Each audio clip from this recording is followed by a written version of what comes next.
Horoshevka. Let's go and check it out.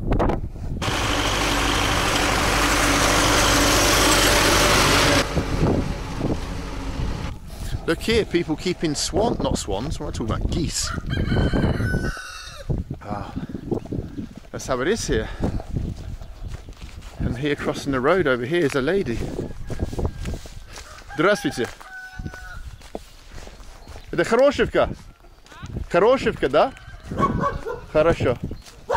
А сколько населения здесь? Ой, ну населения тут мало, да? Конечно. Тут самые старики у нас вот, да? остались. Понятно. Там магазин закрыли, Минпункт 2 раза в неделю только работая у Ой, нас. а магазин закрыли уже? А магазин закрыли, некому работать у нас. Очень тяжело, нету людей сюда, никто не едет, просто работать. Очень. Блин, понял. И на ферме, вот там у нас дальше ферма есть. Ага. Так, ну что, скотину держим, работаем. Ну, там тоже у нас мало людей на ферме работает. Ну, скотины у нас богато. А как зарабатывать деньги тогда здесь, в деревне? А как зарабатывать? Кто на ферме работает, то и зарабатывает. Ну, правда, небольшая, минималка. Да. Зарплата сколько может быть? В Гразному 3000, ну 300 рублей на эти. $150 или что-то. Да, понял. мало. Ну это мало, конечно. Конечно, мало. Это ну у ладно. нас дела. Ну, счастливо, до свидания. Вам тоже, очень приятно. Спасибо за ваше время. Вау.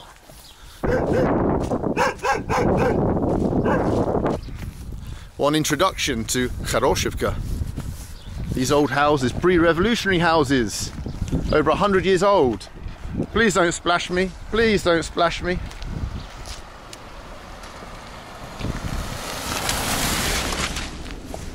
They didn't splash me.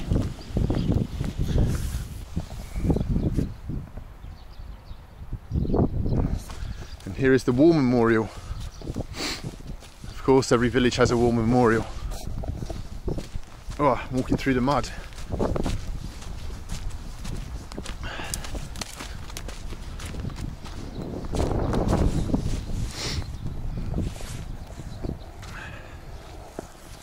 Here's the soldier.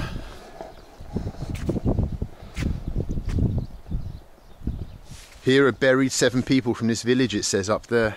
Now have a look here and you'll understand the impact that the Second World War had and why these villages are empty. Part of it, people say, why is Belarus so empty? Well, because so many people died, 25% of the population.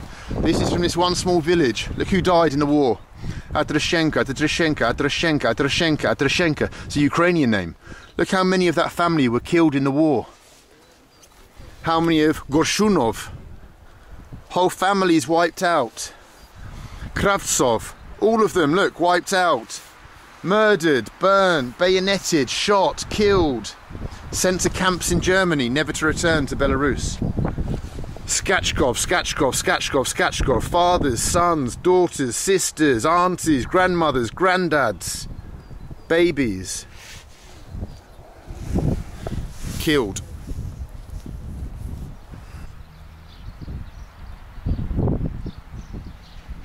Из Англии, Великобритания, да. Как вы приехали к нам? Ну, я был в Гомель, и потом автобус здесь, ну, здравствуйте. Что можно делать, когда вы хотите купить хлеб или молоко, или что? Лавка не привозите, лавка. А это будет как... Автолавка. Понял.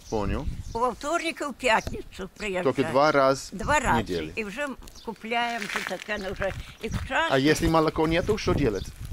Ну, надо дождаться. А что? Будем ждать? Понятно. Мы же и почты дожидаем. А почему вы здесь сейчас Почту ждем. А почту? Почты нас нету. Нету тоже? Да, тоже почта. А что есть? Ничего нету. А раньше было все? Да. Раньше. А только сейчас нету? Да. А сейчас нет. Радиация район, да? Еще радиация есть? А мы не знаем. Живом уже не знаем. Говорят нет, но, наверное, есть. Конечно, есть. Понял. Не знаем. Это уже... Ну, детям платят деньги. Маленькие, побольше. Да? Потому что вы живете здесь, вы радиатский район. Да, я понял. Ну так, ну так. У нас Для пешком не приключения. ходить, у нас Почему нет? свиньи бегают тут, и Свиньи? и волки. Свиньи Волки есть? Да, не ходите пешком. Секундочку. Так ходит. This lady's saying don't walk on the roads alone because there's a lot of wolves here that will attack you. So she's saying I can't believe you walked here through the forest because it's very dangerous. Не ходите пешком, нет. Jack, what? Where are we going? I don't know. I'll tell you when we get there. Пешком не идите. Столько много у нас и бегают. И наши люди пешком не ходят. Надо попросить одеться, а то он позорится. What a tough life out here in the villages. And this is Europe, 2019, and people are still living like this.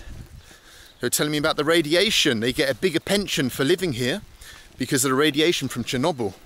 Whoa.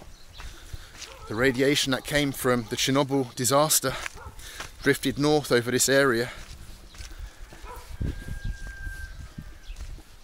Let's follow this track up to the cemetery. Wow, how am I going to cross? How am I going to cross this bit of ice? There's a chance I'm going to land on my arse here or sink into it. No, check it out. Those skills, mountain go. I'm a human mountain go, always have been. Let's find the entrance to this cemetery. Man, I'm sinking. I'm sinking in mud here. Ah, bloody hell.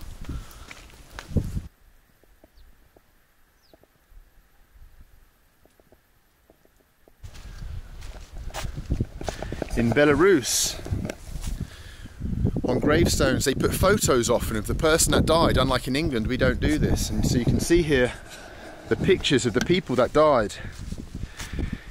Here is Efimina Vysotskaya Egorovna. You can see their faces. Died in 2003, born in 1918 until 2003. Here's a little baby. It said born in 1942, died in 1943. Never made it through the war. This is the family plot of the Vysotskayas. They do a very nice thing in this culture on their gravestones, and I'll show you what it is. Or in the graveyards, next to their graves, they have little tables. They have a bench. And so what happens is, you come maybe on the person's birthday when they died, and you come with your friends and you sit down and you have a drink and you remember the person. You talk about them. You remember things and you have a drink with your friends and you celebrate their life a little bit. And here someone's left a glass, as if it's like a little glass of vodka for the dude, for Mr. Ivan Gorshunov.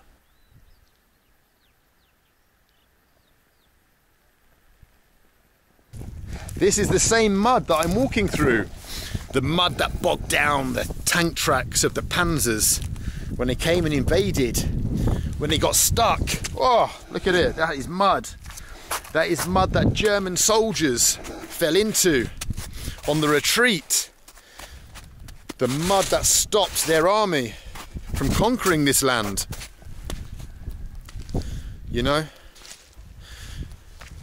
Armies have come through these lands for centuries on their way to the prize of Moscow. But the harshness of the conditions have always stopped them.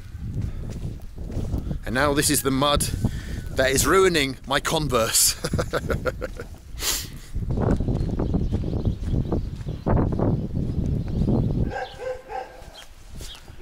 An old abandoned house. Let's look inside. Look, still got pictures on the wall up there. The family wedding pictures. And their belongings that they've left. It's the old kitchen. A lot of these houses don't have water inside. They don't have central heating. A lot of them don't have gas, plumbing. But still this lady, who must be in her, what, 80s? She's here, living here, making a life. Can you imagine that? When it's minus 20 in winter and she still has to go outside to her toilet, that will be at the end of a path, in minus 20 at night. It's a hard, brutal life.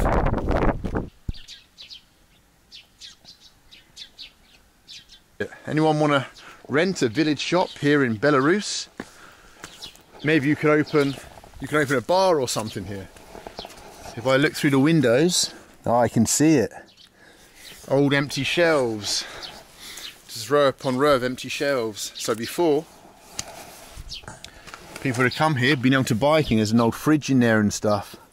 Counters. A scale. But now this shop's just abandoned, unfortunately. What could you do with it? Rent it? What do you reckon the rent would be? $100 a month, maybe? What would you do here? Let's open a shop. Let's open a nightclub. Let's open a nightclub here in Horoshevka.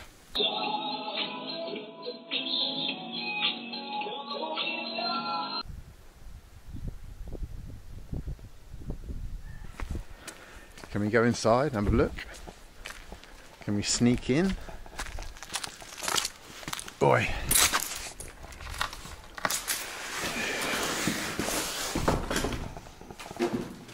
This was probably actually, wow, look at this place.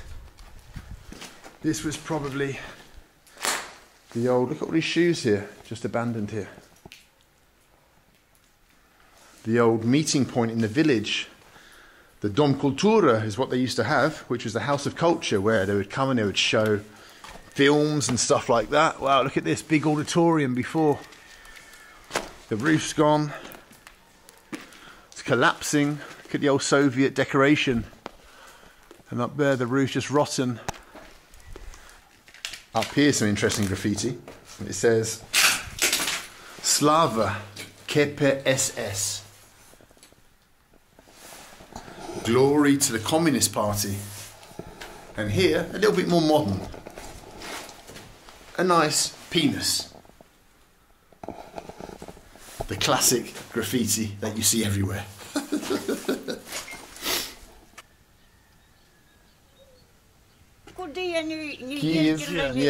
Wow! Well, imagine, 82 years she's only lived here in this village and been to Gomel a couple of times.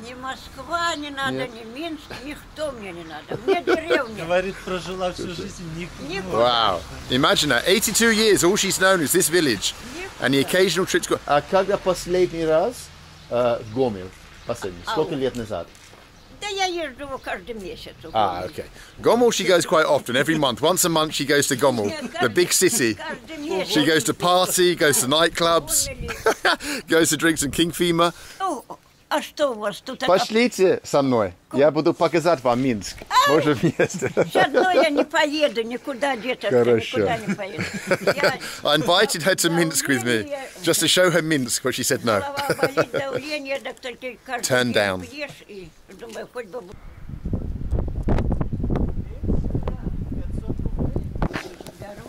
This old lady was explaining to me that why she's waiting for the post truck, and that's because she ordered a bucket.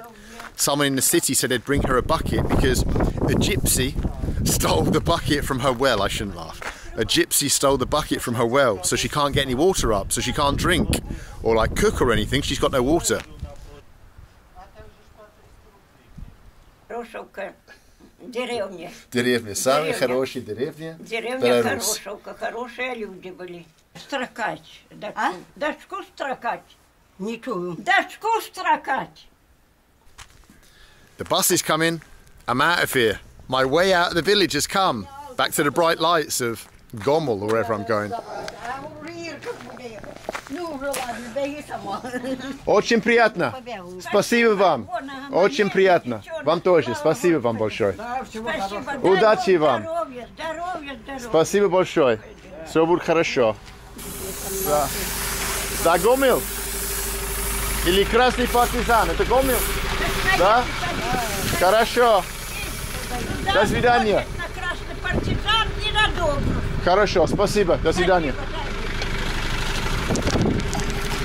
Здравствуйте. Здравствуйте. Это куда ездите?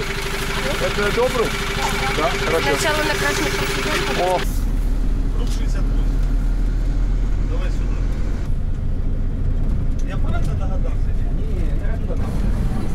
I'm out of here. I'm on the bus. I'm going to Gomel. We've escaped the village. Alright, that was the adventure in the village of Belarus. What a funny little adventure. Hello. Wow, I'm surrounded by bubbies.